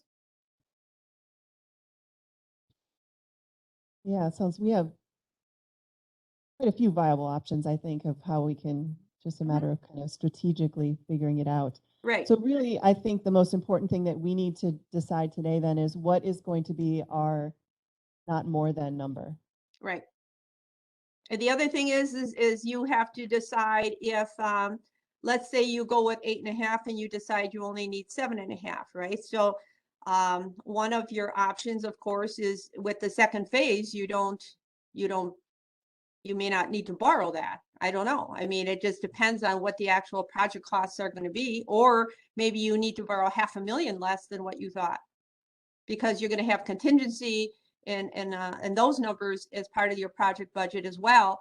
And if you're, you know, getting into your project a little bit to determine if you're going to need that borrowing, it depends how long it's going to be between the two phases in terms of identifying if you're going to need that contingency. And the other thing is you want to make sure that, let's say that we do the borrowing 6 months apart. Okay, in that case, you're probably not going to be far enough along to know for sure if you're going to need that contingency. So you're going to say, let's keep that borrowing at that dollar amount. Well, then we want to make sure that the initial resolution that's giving you authority to borrow is broad enough so that if you're not spending it on this project, that you're allowed to use it for other needed projects in the county. So we have to consider that as well. Oh, right. And that might help us with some of the concern we have with borrowing this big a chunk of money and then not being able to complete any other capital projects. Right. We would make the that are needed. purpose language broad enough so that you can use it if those dollars weren't used for this project. Okay. That's a very good point. Did you hear that? Chad said not to exceed 40 million. Are you okay with that, Clint? Well, that's definitely phase financing. Get Clint's face. Over 5 years.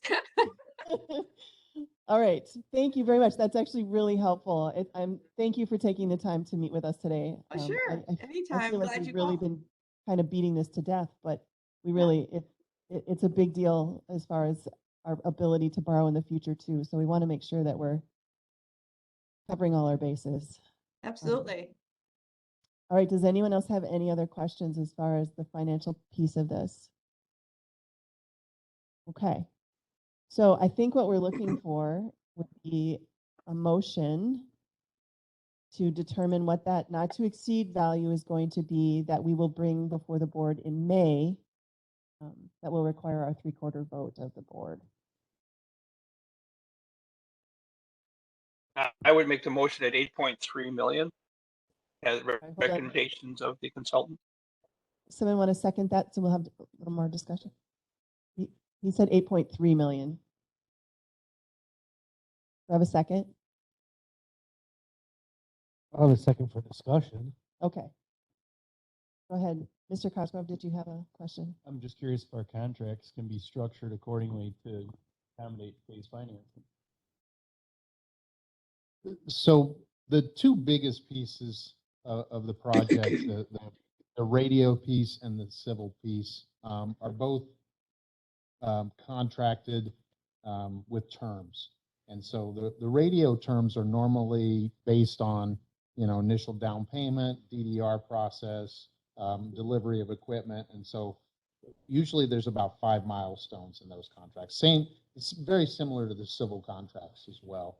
There's some level of milestones in the thing. And again, we can, the county has some authority in the sense that, signing off on the DDR is completely in your hands. But, usually they're pretty flexible about those things. But we certainly can look at the terms and understand your borrowing processes and make sure they know up front that you may not have this money until this date, and are they concerned about that? Those would be things that I would, and again, starting with the radio contract, because the civil contractor, we won't know for probably 8 months or so. We would take and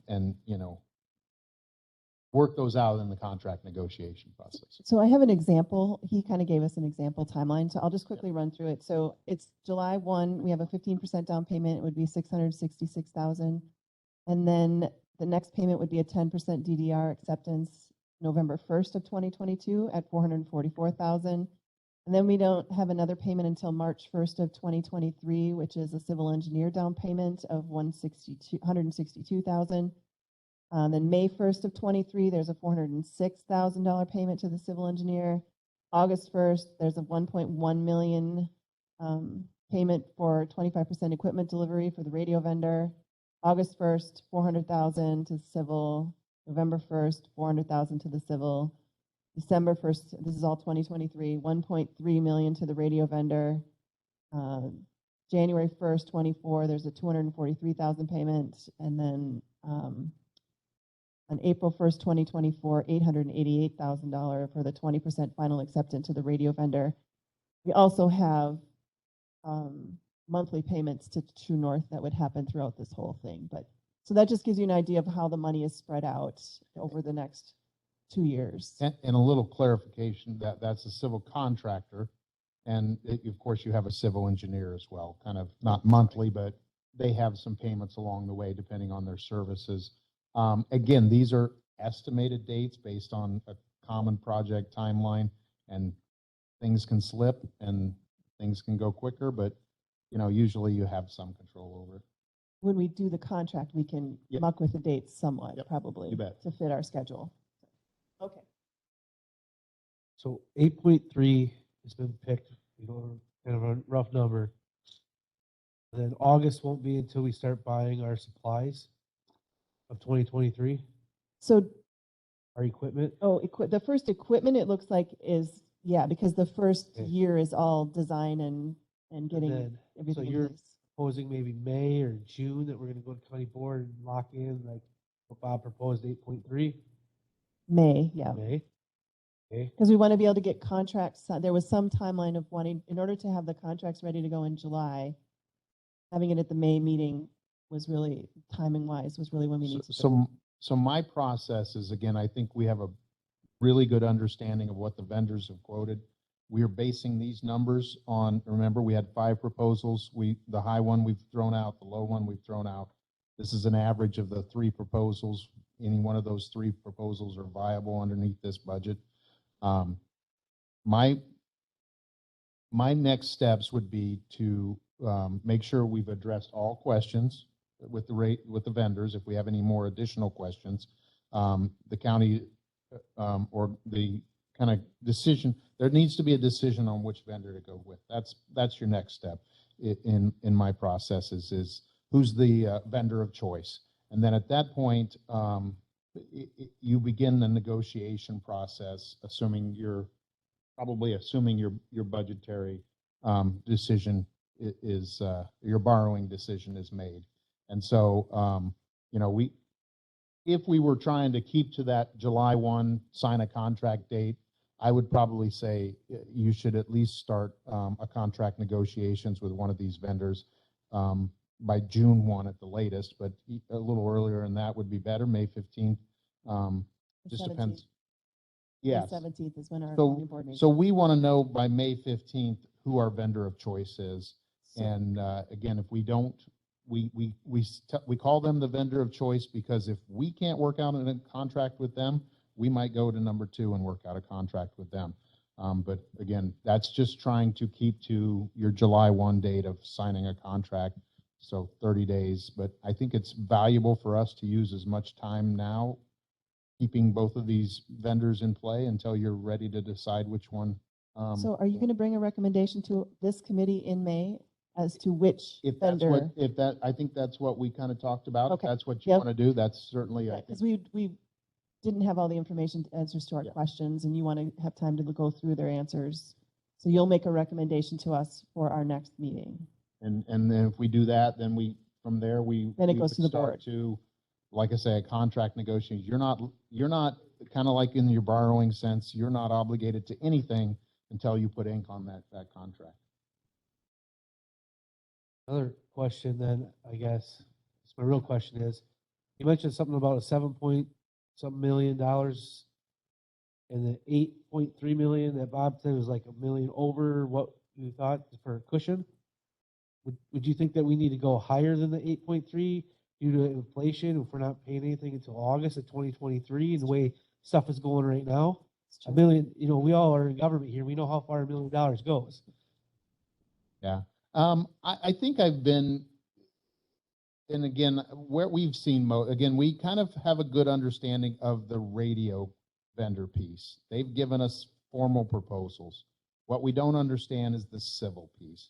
And I have been cautious with those numbers, again, because of the design and where we might need an additional tower. But I've also been cautious with those numbers because in the industry, we've seen steel, generators, those things have kind of gone up.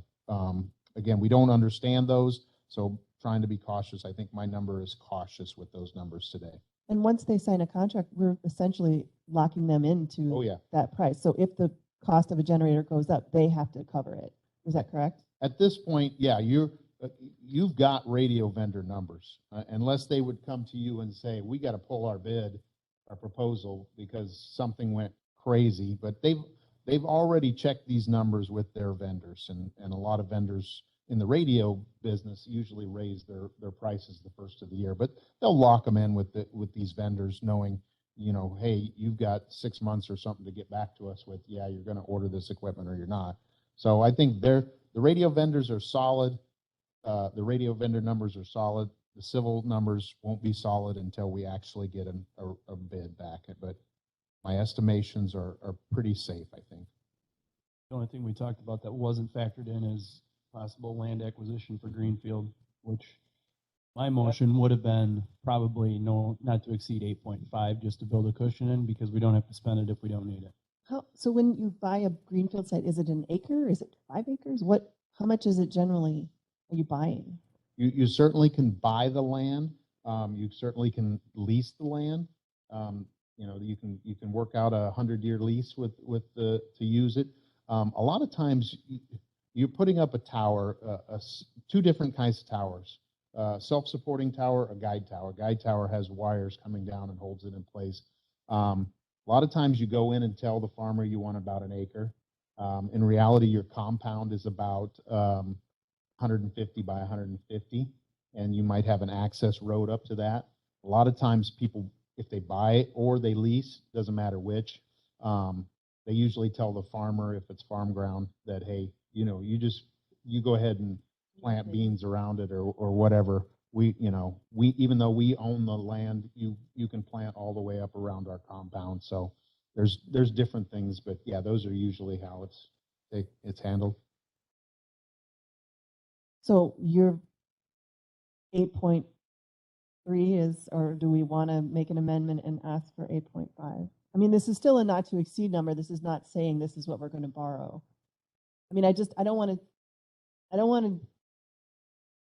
to go too high and scare people more. I mean, I don't know that $200,000 is a make or break, but I mean, I don't know. But also we can't go over. I mean, this is a not to exceed. Right. So, we better make sure that we have enough.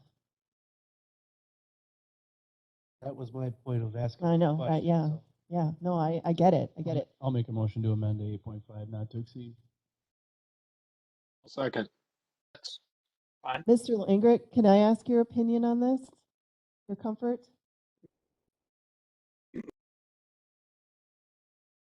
I think as far as to me, it's going to be wrapped in with the other types of decisions that we still have to make on our comfort level yet if we're going to engage in short-term financing going into the following year.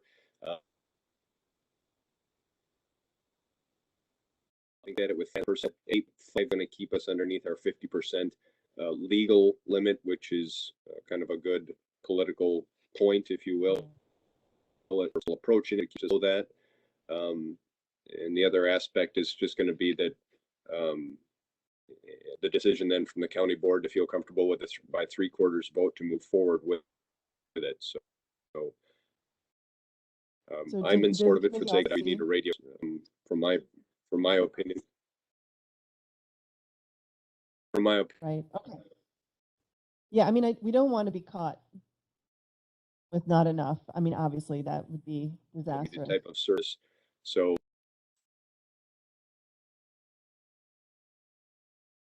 Sorry, Mr. Lango, you're kind of cutting out.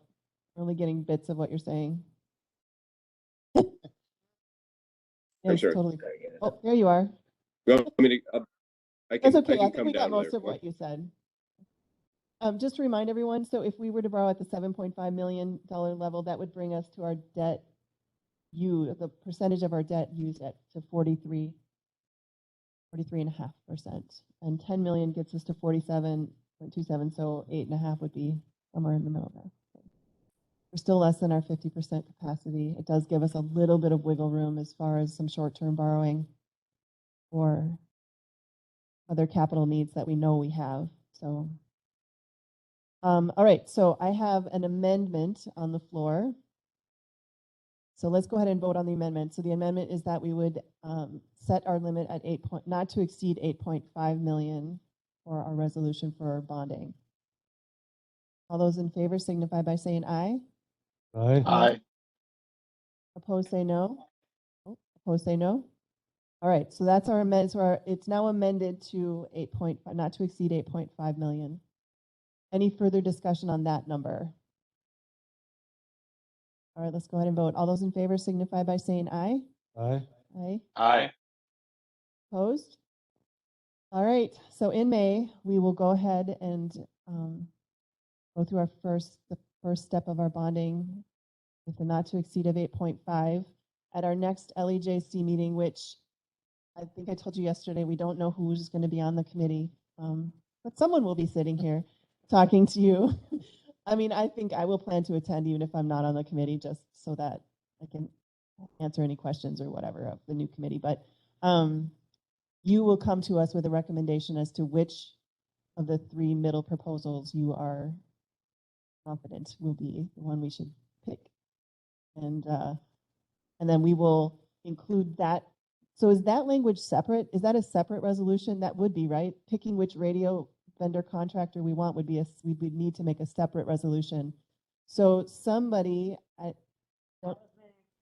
so who's going to be responsible for making sure we get our attorney Wendell involved so that we can also create a resolution allowing us to enter into a contract negotiation with that vendor? Is that your office, Mr. Langrick? Is that the sheriff? With the 2 different resolutions, the first one with the borrowing, Carol Worth is going to be integral in putting that together with, I think, Corals and Brady to help bring that to the table. So we'll take care of it on that end. With the selection of a vendor, Mike, I would kind of defer to yourself if we'd make resolution to select a vendor and then engage in contract negotiation and then come back with a third resolution. Sorry, you're cutting out to again, enter Mr. into Langrick. a contract, if that's how the way that my thinks. I'll be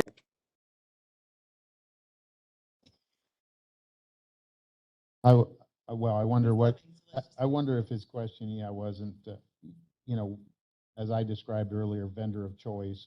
But, you know, I have had counties that's, you know, want to make sure that they don't have to go back through formal processes if they don't get the first vendor under contract. Sorry, you were I cutting out. think that it was, there'll be a resolution for vendor, then there'll be a resolution for the actual contract. Yeah, that's what I was just as stuttery probably on here. But yeah, I would see that as a 3 resolution process. We'll make a resolution with Carrollsworth and Corals and Brady for the initial borrowing, the authorization resolution. A decision made by you folks then on who we want to pursue for a BACOM or a JCOM becomes a second resolution. We would work then with the attorneys and administration to work out what the contract agreements and consultation to work out what the contract agreement language actually says. Come back for a third resolution to the county board on entering into a contract agreement. And then somewhere in there, we're also going to have then the actual 1 or 2 then actually releasing the bonds. We'll have 2 other resolutions in there. So Okay. it'll be like a 5 resolution project if that. But we do need to name we do need a resolution just simply naming who we want to try to negotiate a contract with, right? Or I think if you can do this, I think you would do a scoring resolution to say, this is number 1, this is number 2.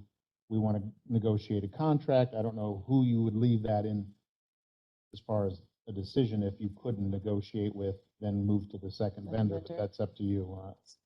So, Commissioner Liger, who's going to, is it the sheriff's department going to get Mike, Wendell, our attorney involved? Or It'll be a group effort. okay, I just want to make sure that somebody's going to be, you'll make sure that when we come in May, because I think we're meeting, I don't know what the timing is of this meeting compared to the county board meeting, but there may not be a big window as far as we probably want to make sure this stuff is worked out. The resolution language is worked out before this meeting.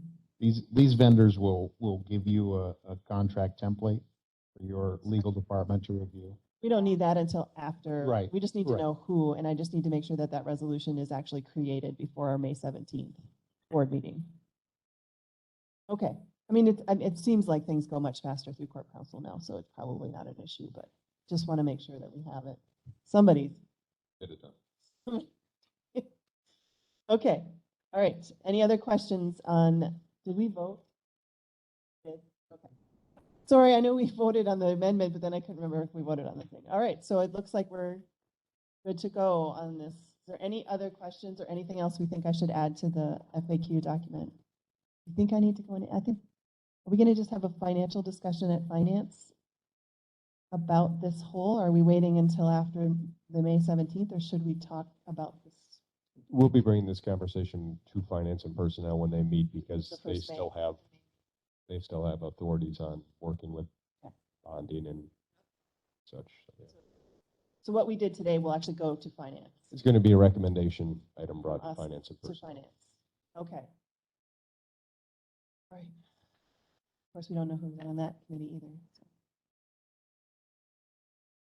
We'll see. Okay. Anything else on that? We beat that one to death, have we not? All right, thank you for popping over. Is there anything else that No, I should I say think we're here? good. I don't think so. I think the rest of the agenda, I don't even remember what else. I mean, the radio tower project update is the next one, and the RFP review and recommendation. So that's just leave it on there for next time. We will get the recommendation next time.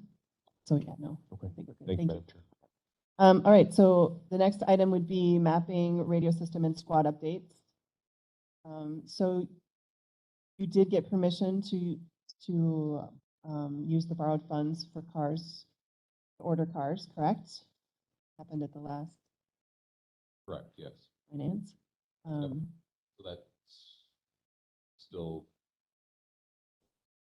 The board, is it going to the board in April? Okay. So I did get that. Cars are ordered, cars have been ordered since January. Like, can you, yeah, like, Your mic may not be. it's on, you're just not close enough. Okay. Cars are ordered, they've been ordered since January. Getting equipment lined up for them now, so once we have that final sign off from county board, we'll be good to pay for everything. Again, paying for it as it comes. Everybody have a chance to look at squad mileage. Any questions I on did, squad? but I can't open it right now. It's giving me an error. Because I don't have an internet connection, although I've been on my other files all day. I got kicked too. And my iPad. Yeah, I mean, I still am always surprised at the red. What, how is that possible that there is still red? Driving.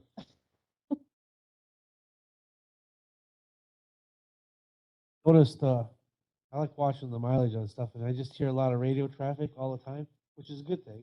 I just see that with that radio traffic, they're actually working because you can see the mileage differences between out there and when the administrative work behind the scenes, and that's a good thing. I like that.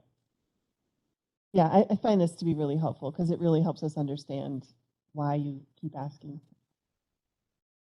And that's the deputies that are out doing the work, and they're Right. putting the miles on. And I it- think I I counted mean- one that put 4,000 miles on it. I mean, it's a big county as Yeah. far as with only 2 people on, they're driving all over the place all the time. I did issue out a directive to basically just to stop the idle time when they're in the lot, if they're in the office doing paperwork, with the exception of the K-9 car, which for its own reasons needs to run. Yeah. I did issue out I want the idle time to stop on the vehicles just due to gas prices being what they were. You mean they leave them running while they're inside? Yep. Yeah. What is Winter, the- it's I've always winter, it's wondered that. cold. You want a warm car when you jump in and take off, and there's probably a wear and tear benefit to having a warm engine when you take off to run on an emergency call, but And gas prices you'll- are crazy. And you'll be lowering your carbon footprint by not letting them idle. Yep. Added bonus. So, additionally, squads, we had some surplus vehicles. I did, pursuant to Rule 14, offer them up to other county departments. So there probably is some department heads that are going to be going to their committees and asking for permission to take those. But we had 2 retired squads and the retired transport van that I offered up. And I have interested parties in all of them plus. Interesting. So there's a chance that we'll liquidate them that way and they'll go to another county agency. Because when we sell these, we generally don't get We don't get much much. usually. Yeah. And actually, one of them still has equipment on it, and the person who is interested in taking it could utilize the equipment that is in it. So, Oh. Yep. That's good. All right, any questions on squad? Replace a diesel truck. Yep. This is Chair Luck, when you have a second. Yeah, go ahead. Thank you. So under 16 in the mapping, was anybody able to make it to the ESINet regional meetings that have been going on about the ESINet steps? I attended online where I listened in, Bob. Okay, good. All right. Just want to make sure that that process is clicking. Thank you. Any other questions? All right. I can get back to my agenda. Yeah. I think I'm not going to ask for future agenda items because. So that brings us to 18, adjournment. I will just say it's been a good 2 years. I feel like we've gotten this is a good group we've got now. I feel like we've gotten a lot done. I don't know. Feels like we've had some good communication, and so in a good group. We'll see what happens. I don't know. Are you guys planning on asking to be on this committee? Now that we only get to be on 3? Okay. Mr. Turk and Mr. Frank, are you guys planning on putting LEJC as one of your priorities? Yes, I am. Potentially. Well, yeah, Dave, you're separate. Yeah. How many members are on the public safety committee? You know, that's a good question. I want to say 7. 7? I want to say 7. So there'll be at least 2 more other than us. 2. So if we all get back on. Well, if Mr. Turk runs, he wouldn't be on here. So. Our vice chair? Mm-mm. Nope. Nope. So, all right. Well, thanks everyone for a good 2 years. At that, I will take a motion to adjourn. All right, motion by Severson. I will by second. Frank. All right. All those in favor signify by saying aye. Aye. Opposed? All right, we are adjourned. Aye. Thank you, everyone. I think I am going to recommend